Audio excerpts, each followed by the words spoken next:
Hello and welcome to the Confident Musicianing Podcast. My name is Eleanor and I am a British American oboist studying at the Royal Conservatoire of Scotland, literally my dream school. And it took me a long way to get there. I applied and auditioned for 12 schools in 3 different countries. It was a lot of hard work, but oh my gosh, so worth it. I want you to have the confidence to work hard in achieving your goals. So come with me as we go on this journey together. So sit down, pull up a chair, take a seat, or if you're on the go, welcome to the Confident Musicianing Podcast.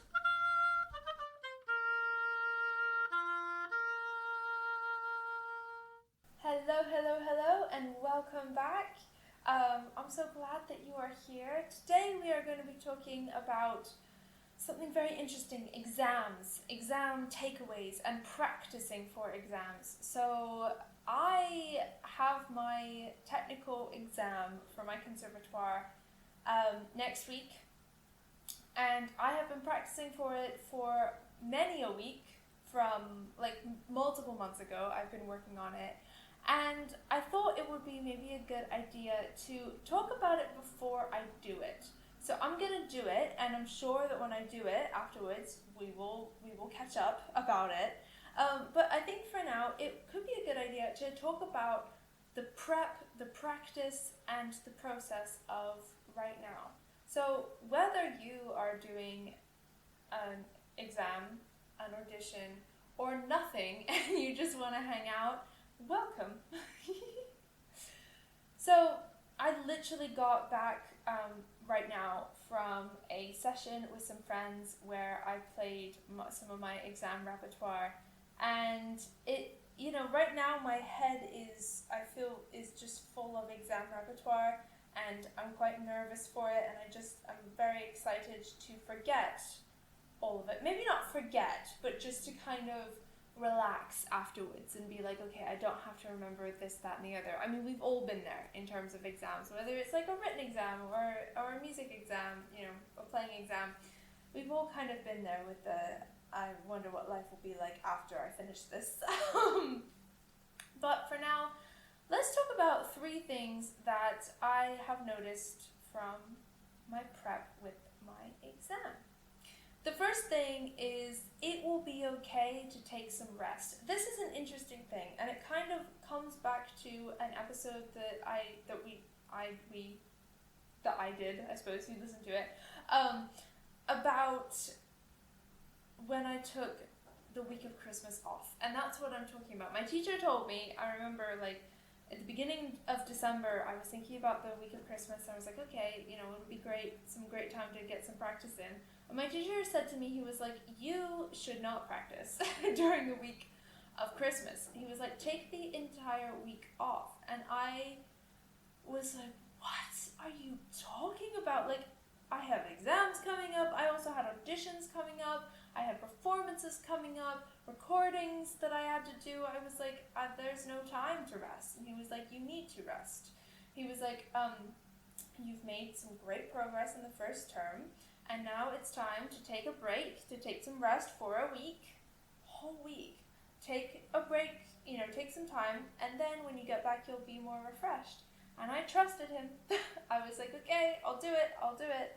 And it was so good. It was so good. Now there are things that, there are takeaways that happened, and I will link the episode with those takeaways down below. But it was just so amazing to be able to have that and to do that. So I remember I was really nervous about it. I was like, am I gonna forget everything? And at the end of the break, I thought for a hot second, I thought that I was gonna, I forgot stuff. I thought I had gone back. But what actually happened was my ear had gotten better. And that's something that I talk about in that episode about this break. So I'll link that down below in the show notes, in the description, depending on where you're watching or listening to this. But I think that is so interesting, because I'm so glad that I did it. I'm so glad that I rested. When I came back after Christmas, I was like, okay, let's do it. And I think the only reason now that I'm not absolutely sick of the sound of the oboe, because I've been practicing and practicing and practicing for this exam, is because I took that time to rest. So if you are thinking about resting, if your body's asking you to do it, then do it. I think it's a good thing. And maybe, you can check with your teacher and kind of just get some check-ins, because it's also always a musician's fear of, am I resting too much? Should I be practicing? So it's always a balance, I feel. It's always a balance. But for me, that rest was really monumental in my technical exam preparation and practice. It really, really was. The next thing we're going to talk about is specifically about practicing for the exam, and that is knowing what I need to work on and isolating that. This is a very interesting thing, because right now I am practicing everything. I have a few days until my exam, so what I'm doing is I'm doing the scales, doing the extracts, doing the studies, doing all of these things, and I'm isolating some of it, but mostly it's more broad strokes, just to make sure that we're all okay, everyone's fine, there's nothing, no random thing that I'm like, how does this go, just very, very good. But when I was practicing a few weeks ago, I was definitely isolating things. For instance, I remember I went to my lesson, and my teacher said, he was like, you're a little bit behind from where I think you should be on scales for this exam. And I went home and I stressed. I was like, what are you talking about? I can't be behind on anything. I need to be good. I need to be good. And I stressed a bit, and then after calming down, I isolated that. So for a while, obviously I still practiced studies. I still practiced etudes. This is the same thing. I still practice studies and extracts. But I really focused on scales, and I remember there was like a week or a week and a half, and that there was like a period of scale boot camp, and once I had that down, I was fine to kind of move on. But I think that is something that's really helpful, not necessarily just for a specific, preparing for a specific thing, but also just generally, isolating on the things that you need to work on is a really good way to practice. In the scales, in that week and a half, I also isolated the specific scales that I needed to practice. For instance, I did not practice major scales. I can play major scales till the cows come home. Like, I am fine with major scales. Melodic minor, on the other hand, for me, that was confusing. I had no idea what was happening for that, so I focused on those. Also, I focused on specific scales in the melodic minor universe. So, for me, G flat, G sharp, those were the three that I was like, they need help. They need the most help. So I focused on those. Really isolating those things. That is so helpful for preparation. So whatever you're preparing for, or maybe you're just practicing, think, what's the thing that I need to work on, and isolate that and work on it, right?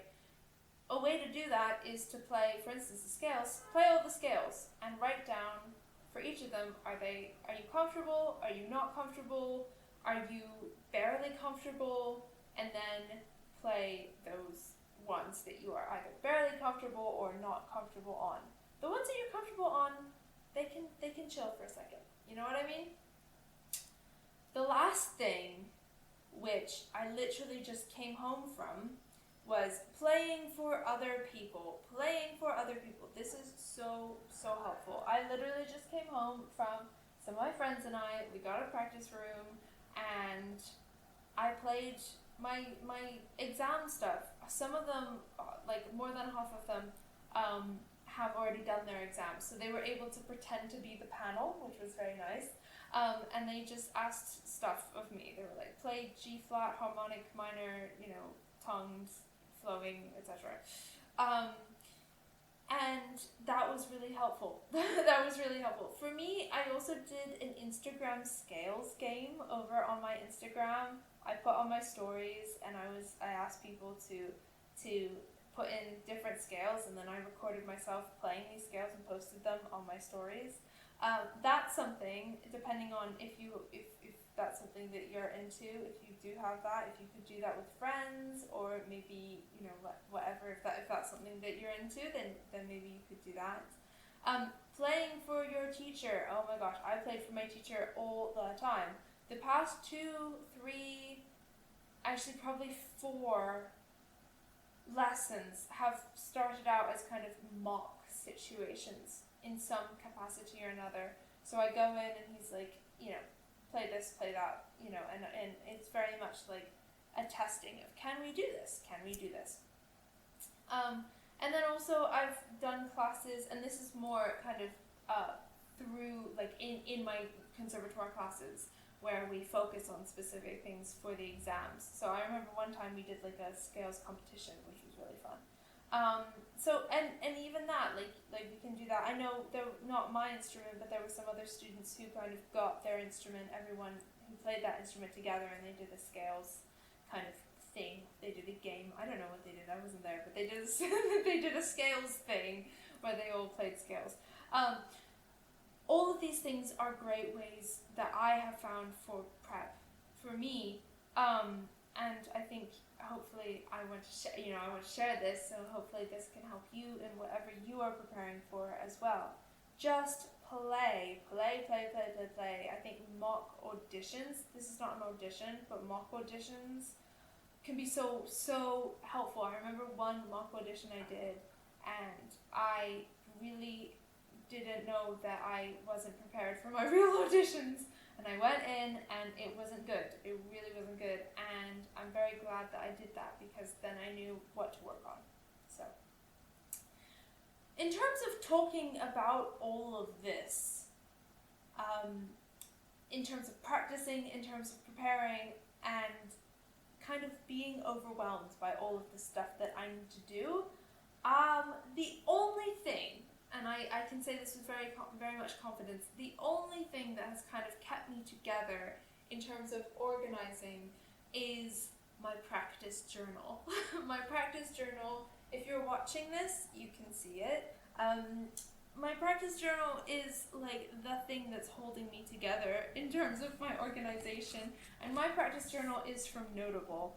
I started using Notable's practice journals a few months ago, and it has really changed the way I practice. Now I can actually plan what I want to focus on. It's focused. My practice has gotten way more focused, and I think this is a big thing for when we're stressing about auditions or exams. I know when my practicing is over. That's a really important one, because a lot of the times, especially in the evening, my mind's like, you should be practicing. Why aren't you practicing? And I can literally look at this journal and be like, because I've already practiced this, that, and the other, and I'm fine. That's fine for today. So this is so helpful. It has helped me. There's also like reflection stuff in after every session, so you can make sure that you improve at least a little bit every day through reflection. It's really helped me. So as soon as I knew that this journal was working, I knew that I needed to tell you about it, and I knew that I needed to give you a code. So the code is Eleanor15 for 15% off your order. That is ELEANOR15 for 15% off your order. I will link the link in the description, in the show notes, so that you can get your journal and literally just upgrade your practice, your practice organization. It has really been the thing that has held me together through this exam season, seriously. So, you know me, I never recommend anything that I don't love, and so this is an affiliate code, which means I do receive a commission, but with no extra cost to you. Alright, let's do a bit of a recap. Number one, it'll be okay to take some rest. That week of rest really helped me to not be sick of my oboe and to be fully refreshed and excited to dive in to all of the things that I needed to do for my exam. The second thing is knowing what I need to work on and isolating that. This can be so helpful because if we just stretch ourselves over the things, even the good things that are fine that we maybe don't need as much attention to, the stuff that we need attention to can slowly diminish and get worse and worse. So really isolating the things that we need to work on can be so helpful. And then the last thing is playing for other people. Anyone and everyone. Your teacher, your friends, people on Instagram maybe, if that's something that you do. All of these things can be so, so, so helpful. Alright? I am gonna go take my exam. By the time you hear this, I will have taken it. But I'm gonna go take my exam now, and I'll let you know how I do. I'm very excited. Alright, that is about it for this episode. Thank you so much for hanging out with me. As always, the stuff to do with the episode is in the description. It's in the show notes, including the, what's it called? The blog post, and all of the links to do with this episode, including the other podcast episodes that we talked about, and also the link to get yourself a notable practice journal. Alright, take care. Bye!